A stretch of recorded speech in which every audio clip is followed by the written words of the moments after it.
สบายใจตลอดไป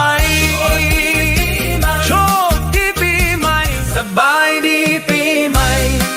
มาหดน้ำอวยพรให้กันขอให้มีความสุขสันต์สมหวังในทุกประการมุนซื่นสงกรานต์สืบสานฮีตของเราเฮาผูกแขนฮับพรจากผู้เฒ่าให้สุขกายสบายใจตลอดไปโชคดีปีใหม่สบายดีปีใหม่ให้ร่ำให้รวยสบายดีปีใหม่ชุ่มเย็นตลอดปีเด้อ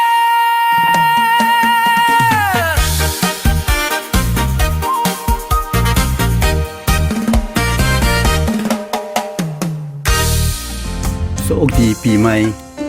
ความเจ็บอย่าได้ความไข้อย่าให้มีร่ำรวย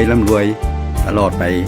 และนานๆเด้อสาธุสาธุสาธุ